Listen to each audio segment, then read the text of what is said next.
നിലമ്പൂരിൽ രാഷ്ട്രീയക്കാർക്ക് വേണ്ടി സാഹിത്യകാരന്മാർ വോട്ട് തേടി എത്തുന്നത് വലിയ ചർച്ചാ വിഷയമായി നിൽക്കിയത് ആശാ വർക്കർമാർ അവിടെ പ്രചാരണത്തിന് ഇറങ്ങിയിരിക്കുകയാണ്. രാഗിൻ നമുക്കൊപ്പം നിലമ്പൂരിൽ നിന്ന് ചേരുന്നുണ്ട്. രാഗിൻ, വളരെ ചർച്ച ചെയ്യപ്പെട്ട സമരമാണ്. ഏതൊക്കെ നിലയിലാണ് സർക്കാർ അതിനെതിരെ നിലപാട് സ്വീകരിച്ചത്? എങ്ങനെയാണ് ആശാ വർക്കർമാരുടെ സമരത്തിന് സമൂഹത്തിന്റെ ഭാഗത്തുനിന്ന് പിന്തുണ കിട്ടിയതെന്ന് നമ്മൾ കണ്ടതാണ്. ഇപ്പോൾ അവർ രംഗത്തിറങ്ങുന്നത് ഏത് സ്ഥാനാർത്ഥിക്ക് പിന്തുണ പ്രഖ്യാപിച്ചുകൊണ്ടാണ്, അതോ ഏതെങ്കിലും ഒരു സ്ഥാനാർത്ഥിയെ എതിർക്കുന്നതിന് വേണ്ടിയാണ്? ചന്തക്കുന്നിൽ ആശാ വർക്കർമാർ ഇപ്പോൾ തെരഞ്ഞെടുപ്പ് പ്രചരണത്തിന്റെ ഭാഗമായി എത്തിക്കഴിഞ്ഞിരിക്കുകയാണ്. അവർ കടകളിൽ മറ്റും കയറി വോട്ടുമായി ബന്ധപ്പെട്ട കാര്യങ്ങൾ വിശദീകരിക്കുകയാണ്. ദിവിഷ് ചോദിച്ച ചോദ്യം വളരെ പ്രസക്തമാണ്. അവർ മുന്നോട്ട് വയ്ക്കുന്ന പ്രധാനപ്പെട്ട കാര്യമെന്ന് പറയുന്നത് ഈ സർക്കാർ തങ്ങളെ അവഗണിക്കുകയാണ്. അതുകൊണ്ട് സർക്കാരിനെതിരെയുള്ള ജനവിധിയാകണം നിലമ്പൂരിൽ ഉണ്ടാകേണ്ടത്. തങ്ങൾ ഏതെങ്കിലും മുന്നണിക്ക് വേണ്ടിയിട്ടൊന്നും വോട്ട് ചോദിക്കുന്നില്ല എന്നതാണ് അവർ പറയുന്നത്. അതിലൂടെ കാര്യങ്ങൾ വളരെ വ്യക്തമാണ്. LDFനെതിരെ ജനവിധി ഉണ്ടാകണം എന്നതാണ് ഈ ആശാ വർക്കർമാർ പ്രധാനമായും മുന്നോട്ട് പറയുന്ന കാര്യം. അവർ ഓരോരുത്തരോടും വോട്ടുമായി ബന്ധപ്പെട്ട കാര്യങ്ങൾ വിശദീകരിക്കണം. എന്താണ് പ്രധാനമായും ഇതിൽ മുന്നോട്ട് വയ്ക്കുന്ന കാര്യം?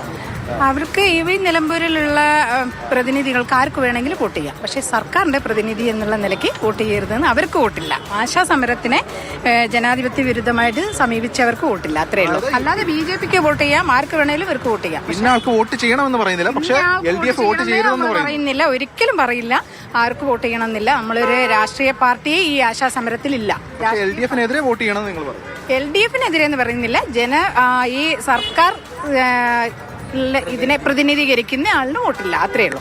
അതല്ലാതെ ആർക്ക് വേണമെങ്കിലും അവർക്ക് വോട്ട് ചെയ്യാം. അതിലൂടെ കാര്യങ്ങൾ വളരെ വ്യക്തമാണ്. അതായത് LDFനെ പ്രതിനിധി ഇടത് സ്ഥാനാർത്ഥിക്ക് വോട്ട് ചെയ്യരുതെന്ന് അവർ പറയുന്നു, പക്ഷേ മറ്റാർക്ക് വോട്ട് എന്ന് അവർ പറയുന്നില്ല. എന്തായാലും ഇതുമായി ബന്ധപ്പെട്ട കാര്യങ്ങൾ ചൂണ്ടിക്കാണിച്ചുകൊണ്ട് ഇപ്പോൾ അവർ ചന്തക്കുന്നിൽ കടകളും മറ്റും കയറിക്കൊണ്ടിരിക്കുകയാണ്. ഇക്കാര്യങ്ങൾ വിശദീകരിച്ചുകൊണ്ടിരിക്കുകയാണ്. പ്രധാനമായും അവർ മുന്നോട്ട് വയ്ക്കുന്ന കാര്യം എന്ന് പറയുന്നത് 232 രൂപയാണ് ഒരു ദിവസത്തെ ഓണററിയും അവർക്ക് ലഭിക്കുന്നത്. അത് 700 രൂപയാക്കണം എന്നതാണ് അവരുടെ പ്രധാനപ്പെട്ട ആവശ്യം. അതിനിടയ്ക്ക് നമ്മൾ നേരത്തെ ചോദിച്ചിരുന്നു, കേന്ദ്രം ഈ ഇൻസെന്റീവുമായി ബന്ധപ്പെട്ട ചില വാഗ്ദാനങ്ങൾ നൽകിയിരുന്നു, അത് നടപ്പാക്കിയില്ലോ, അതുകൊണ്ട് അവർക്കെതിരെയുള്ള പ്രതിഷേധമുണ്ടോ എന്ന് ചോദിച്ചപ്പോൾ കേന്ദ്രത്തിനെതിരെ നേരത്തെ സമരം ചെയ്തിട്ടുണ്ട്, ഇനിയും സമരം ചെയ്യും. പക്ഷേ ഇപ്പോൾ പ്രധാന വിഷയം ഓണറേറിയമാണ് എന്നതാണ്. ഇപ്പോൾ ഈ ചന്തക്കുന്ന് ഭാഗത്ത് കടകളും മറ്റും കയറി വോട്ടുമായി ബന്ധപ്പെട്ട കാര്യങ്ങൾ അല്ലെങ്കിൽ തെരഞ്ഞെടുപ്പുമായി ബന്ധപ്പെട്ട കാര്യങ്ങൾ അവർ വിശദീകരിക്കുകയാണ്. എങ്ങനെയാണ് വോട്ട് എന്നത് സംബന്ധിച്ചുള്ള കാര്യങ്ങളിലും അവർ അവരുടെ വിശദീകരണം.